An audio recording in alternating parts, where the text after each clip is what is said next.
जय श्री राम दोस्तों, आप सभी का मेरे इस YouTube चैनल में हार्दिक स्वागत है। आज मंगलवार के दिन सुनिए हनुमान जी की व्रत कथा। एक बार नौमिषरायण तीर्थ में 80,000 मुनि एकत्रित होकर पुराणों के ज्ञाता श्री सूत जी से पूछने लगे कि हे महामुने, आपने हमें अनेक पुराणों की कथाएं सुनाई हैं। अब आप कृपा करके हमें ऐसा व्रत और कथा बताएं जिसको करने से कि संतान की प्राप्ति हो तथा मनुष्यों को रोग शोक अग्नि सर्व दुख आदि का भय ना रहे, क्योंकि कलयुग में सभी जीवों की आयु बड़ी ही कम है। फिर इस पर उन्हें रोग चिंता के कष्ट लगे रहेंगे, तब वे श्री हरि जी के चरणों में अपना ध्यान कैसे लगा सकेंगे। तब सूत जी महाराज बोले कि हे मुनियों, आपने लोक कल्याण के लिए बहुत ही उत्तम बात पूछी है। एक बार युधिष्ठिर जी ने भगवान श्री कृष्ण जी से लोक कल्याण के लिए यही प्रश्न किया था। भगवान श्री कृष्ण और युधिष्ठिर का संवाद तुम्हारे सामने कहता हूँ, ध्यान पूर्वक सुनना। एक समय पांडवों की सभा में श्री कृष्ण भगवान जी बैठे हुए थे। तब युधिष्ठिर ने भगवान श्री कृष्ण जी से प्रश्न किया कि हे प्रभु, हे नंदनंद गोविंद, आपने मेरे लिए नेको कथाएं सुनाई हैं। आज आप कृपा करके ऐसे व्रत या कथा सुनाएं जिसके करने से मनुष्य को रोग चिंता का भय समाप्त हो और उसको पुत्र की भी प्राप्ति हो। हे प्रभु, बिना पुत्र के तो जीवन व्यर्थ ही है। पुत्र के बिना मनुष्य नरकगामी होता है। पुत्र के बिना मनुष्य पितर रण से भी छुटकारा नहीं पा सकता और ना ही उसका पुत्र नामक नरक से उद्धार हो सकता है। इसीलिए पुत्रदायक व्रत बताएं। तब श्री कृष्ण भगवान बोले कि हे राजन, मैं एक प्राचीन इतिहास सुनाता हूँ, आप उसे ध्यान पूर्वक सुनना। कुंडलपुर नाम के एक नगर था, उसमें नंदा नाम के एक ब्राह्मण रहता था। भगवान की कृपा से उसके पास सब कुछ था, फिर भी वह दुखी था। इसका कारण ये था कि ब्राह्मण की स्त्री सुनंदा के कोई संतान ना थी। सुनंदा पतिव्रता थी, भक्ति पूर्वक श्री हनुमान जी की आराधना भी करती थी।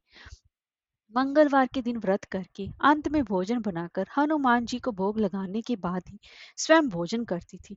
एक बार मंगलवार के दिन ब्राह्मणी गृह कार्य की अधिकता के कारण हनुमान जी को भोग ना लगा सकी, तो इस पर उसे बहुत ही ज्यादा दुख हुआ और उसने कुछ भी नहीं खाया और अपने मन में यह प्रण किया कि अब तो अगले मंगलवार को ही श्री हनुमान जी को भोग लगाकर अन्न जल ग्रहण करूंगी। ब्राह्मणी सुनंदा प्रतिदिन भोजन बनाती, श्रद्धा पूर्वक पति को खिलाती, परंतु स्वयं भोजन नहीं करती और मन ही मन श्री हनुमान जी की आराधना करती थी। इसी प्रकार 6 दिन गुजर गए और ब्राह्मणी सुनंदा अपने निश्चय के अनुसार भूखी प्यासी निराहार रही। अगले मंगलवार को ब्राह्मणी सुनंदा प्रातः काल भी बेहोश होकर गिर पड़ी।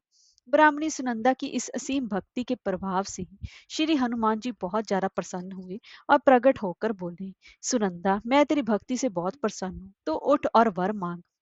सुनंदा अपने राधे देव श्री हनुमान जी को देखकर आनंद की अधिकता से विहुल हो हनुमान जी के चरणों में गिरकर बोली कि हे प्रभु, मेरी कोई संतान नहीं है, कृपया करके मुझे संतान प्राप्ति का आशीर्वाद दें, आपकी अति कृपा होगी। श्री महावीर जी बोले, तेरी इच्छा पूर्ण होगी, तेरे एक कन्या पैदा होगी और उसके अष्टांग प्रतिदिन सोना दिया करेंगे। इस प्रकार कहकर श्री महावीर जी अंतर ध्यान हो गए। ब्राह्मणी सुनंदा बहुत ही ज्यादा हर्षित हुई और सभी समाचार अपने पति से कहा। ब्राह्मण देव कन्या का वरदान सुनकर कुछ दुखी हुए, परंतु सोना मिलने की बात सुनी तो बहुत ही ज्यादा प्रसन्न हुए। विचार किया कि ऐसी कन्या के साथ मेरी निर्धनता भी समाप्त हो जाएगी। श्री हनुमान जी की कृपा से वह ब्राह्मणी गर्भवती हुई और 10वें महीने में उसे बहुत ही सुंदर पुत्री प्राप्त हुई। यह बच्ची अपने पिता के घर में ठीक उसी तरह से बढ़ने लगी जिस प्रकार शुक्ल पक्ष का चंद्रमा बढ़ता है। 10वें दिन ब्राह्मण ने उस बालिका का नामकरण संस्कार कराया और उसको के कुल पुरोहित ने उस बालिका का नाम रत्नावली रखा, क्योंकि यह कन्या सोना प्रदान किया करती थी। इस कन्या ने पूर्व जन्म में बड़े ही विधान से मंगल देव का व्रत किया था। रत्नावली का अष्टांग बहुत सा सोना देता था। उस सोने से नंदा ब्राह्मण बहुत ही धनवान हो गया। अब ब्राह्मणी भी बहुत अभिमान करने लगी थी। समय बीतता रहा, अब रत्नावली 10 वर्ष की हो चुकी थी। एक दिन जब नंदा ब्राह्मण प्रसन्न चित्त था, तब सुनंदा ने अपने पति से कहा, मेरी पुत्री रत्नावली विवाह के योग्य हो गई है, अंतः आपको इस सुंदर तथा योग्य वर देकर इसका विवाह कर दे। यह सुनकर ब्राह्मण बोला, अभी तो रत्नावली बहुत छोटी है। तब ब्राह्मणी बोली, शास्त्रों की आज्ञा है कि कन्या 8वें वर्ष में गौरी, 9 वर्ष में रोहिणी, 10वें वर्ष में कन्या, इसके पश्चात रसवला हो जाती है। गौरी के दान से पाताल लोक की प्राप्ति होती है, रोहिणी के दान से बैकुंठ लोक की प्राप्ति होती है, कन्या के दान से इंद्र लोक में सुखों की प्राप्ति होती है अगर हे पतिदेव रसवला का दान किया जाए तो घोर नरक की प्राप्ति होती है। इस पर ब्राह्मण बोला, अभी तो रत्नावली मात्र 10 वर्ष की है। मैंने तो 16-16 साल की कन्याओं के विवाह कराए हैं। अभी जल्दी क्या है? तब ब्राह्मणी सुनंदा बोली, आपको तो लोभ अधिक हो गया है। शास्त्रों में कहा गया है कि माता पिता और बड़ा भाई रजस्वला कन्या को देखते हैं तो वैसे ही नरकगामी होते हैं। तब ब्राह्मण बोला, अच्छी बात है, कल मैं अवश्य योग्य वर की तलाश में अपना दूत भेजूंगा। दूसरे दिन ब्राह्मण ने अपने दूत को बुलाया और आज्ञा दी कि जैसी सुंदर मेरी कन्या है वैसा ही सुंदर वर इसके लिए तलाश करो। दूत अपने स्वामी की आज्ञा पाकर निकल पड़ा। पंपई नगर में उसने एक सुंदर लड़के को देखा। यह बालक एक ब्राह्मण परिवार का बहुत ही गुणवान पुत्र था। इसका नाम सुमेश्वर था। दूत ने इस सुंदर व गुणवान ब्राह्मण पुत्र के बारे में अपने स्वामी को पूर्ण उसके बारे में विवरण दिया। ब्राह्मण नंदा को भी सोमेश्वर अच्छा लगा और फिर शुभ मुहूर्त में विधि पूर्वक कन्या दान करके ब्राह्मण ब्राह्मणी संतुष्ट हुए। परंतु ब्राह्मण के मन में तो लोभ समाया हुआ था। उसने कन्या दान तो कर दिया था, परंतु वह बहुत ही ज्यादा खिन्न भी था। उसने विचार किया कि रत्नावली तो अब चली जाएगी और मुझे इससे जो सोना मिलता था अब वह मिलेगा नहीं। मेरे पास जो धन था कुछ तो इसके विवाह में खर्च हो गया और जो शेष बचा है वह भी कुछ दिनों के बाद समाप्त हो जाएगा। मैंने तो इसका विवाह करके बहुत ही बड़ी भूल कर दी है। अब कोई ऐसा उपाय हो कि रत्नावली मेरे घर में ही बनी रहे, अपनी ससुराल ना जाए। लोभ रूपी राक्षस ब्राह्मण के मस्तिष्क पर छाया जा रहा था। रात भर अपनी शैया पर बेचैनी से करवटें बदलते बदलते उसने एक बहुत ही ज्यादा क्रूर निर्णय लिया। उसने विचार किया कि जब रत्नावली को लेकर उसका पति सोमेश्वर अपने घर के लिए जाएगा तो वह मार्ग में छिपकर सोमेश्वर का वध कर देगा और अपनी लड़की को अपने घर ले आएगा, जिससे कि नियमित रूप से उसे सोना भी मिलता रहेगा और समाज का कोई भी मनुष्य उसे दोष नहीं दे सकेगा।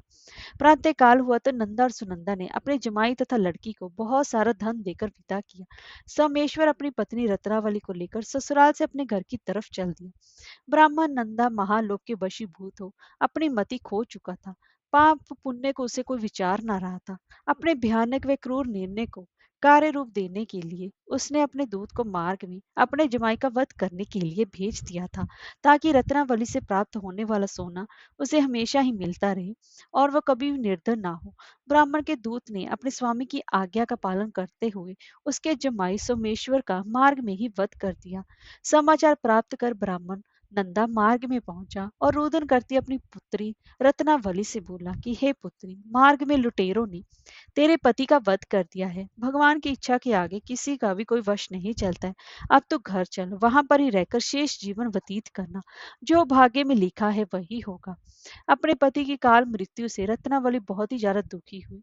करुण रुदन करते हुए अपने पिता से बोले कि हे पिताजी, इस संसार में जिस स्त्री का पति नहीं है उसका जीना व्यर्थ है। मैं अपने पति के साथ ही अपने शरीर को जला दूंगी और सती होकर अपने इस जन्म को, माता पिता के नाम को तथा सास ससुर के यश को सार्थक करूंगी। ब्राह्मण नंदा अपनी पुत्री रत्नावली के वचनों को सुनकर बहुत ही ज्यादा दुखी हुआ और विचार करने लगा कि मैंने व्यर्थ ही जमाई वध का पाप अपने सिर पर लिया। रत्नावली तो उसके पीछे अपने प्राण देने तक को तैयार है। मेरा तो दोनों तरफ से मरण हो गया। धन तो अब मिलेगा नहीं। जमाई वध के पाप के फलस्वरूप यम यातना भी भुगतनी पड़ेगी। यह सोचकर उसका मन बड़ा ही ज्यादा खिन्न हुआ। सोमेश्वर की चिता बनाई गई। रत्नावली सती होने की इच्छा से अपने पति का सिर अपनी गोद में रखकर चिता में बैठ गई। जैसे ही सोमेश्वर की चिता को अग्नि लगाई, वैसे ही प्रसन्न हो मंगलदेव वहां पर प्रकट हुए और बोले कि हे रत्नावली, मैं तेरी पति भक्ति से बहुत प्रसन्न हूँ, तू वर मांग।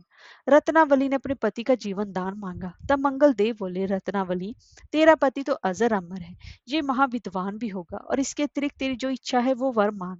तब रत्नावली बोली कि हे ग्रहों के स्वामी, यदि आप मुझ पर प्रसन्न हैं तो मुझे ये वरदान दीजिए कि जो भी मनुष्य मंगलवार के दिन प्रातः काल लाल पुष्प लाल चंदन से पूजा करके आपका स्मरण करे, उसको कभी भी रोग व्याधि ना हो, स्वजनों का कभी वियोग ना हो, सर्प अग्नि तथा शत्रुओं का भय ना रहे। जो स्त्री मंगलवार का व्रत करे वह कभी विधवा ना हो।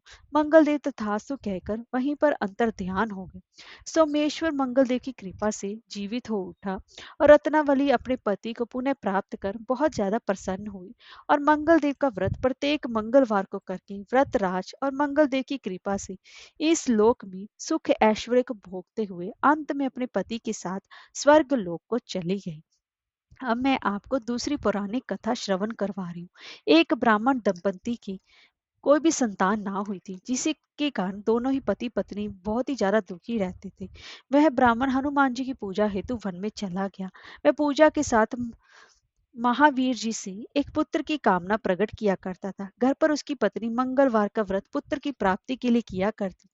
मंगल के दिन व्रत के अंत में भोजन बनाकर हनुमान जी को भोग लगाने के बाद स्वयं भोजन ग्रहण करती थी। एक बार कोई व्रत आ गया जिसके कारण ब्राह्मणी भोजन न बना सकी। तब हनुमान जी को भोग भी नहीं लगाया। वह अपने मन में ऐसा प्रण करके सो गई कि अब अगले मंगलवार को हनुमान जी को भोग लगाकर ही अन्न ग्रहण करूंगी। वह भूखी प्यासी 6 दिन पड़ी रही। मंगलवार के दिन तो उसे मूर्छा आ गई। तब हनुमान जी ने उसकी लगन और निष्ठा को देखकर अति प्रसन्न हो गए और उन्होंने उसे दर्शन दिया, कहा कि मैं तुमसे अति प्रसन्न हूँ। मैं तुझको एक सुंदर बालक देता हूँ जो तेरी बहुत सेवा किया करेगा।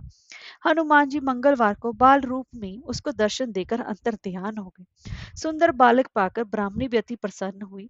ब्राह्मणी ने बालक का नाम मंगल रखा। कुछ समय के पश्चात ब्राह्मण वन से लौट कर आए। प्रसन्नचित सुंदर बालक घर में क्रीड़ा करते देखकर वह ब्राह्मण पत्नी से बोला, ये बालक कौन है? पत्नी ने कहा, मंगलवार के व्रत से प्रसन्न हो हनुमान जी ने दर्शन दी, मुझे बालक दिया है। पत्नी की बात छल से भरी जानकर उसने यह कुलटा व्यभिचारिणी अपनी लक्षणों को छुपाने के लिए ये बात बना रही है। एक दिन उसका पति कुएं पर पानी भरने चला तो पत्नी ने कहा कि मंगल को भी साथ ले जाओ। वह मंगल को साथ ले चला और उसको भी कुएं में डालकर वापस पानी भरकर घर आया। तभी पत्नी ने पूछा कि मंगल कहाँ है। तभी मंगल मुस्कुराता हुआ घर आ गया। उसको देखकर ब्राह्मण आश्चर्यचकित हुआ। रात्रि में उसके पति से हनुमान जी ने स्वप्न में कहा कि ये बालक मैंने दिया है, तुम अपनी पत्नी को उल्टा क्यों कहते हो? पति ये जानकर बड़ा ही हर्ष हुआ और फिर पति पत्नी मंगलवार का व्रत रखकर अपने जीवन में आनंद पूर्वक बिताने लगे। जो मनुष्य मंगलवार की व्रत कथा को पढ़ता है, या सुनता है और नियम से व्रत रखता है, उसकी हनुमान जी की कृपा से सभी कष्ट दूर होकर सर्व सुख प्राप्त होते हैं।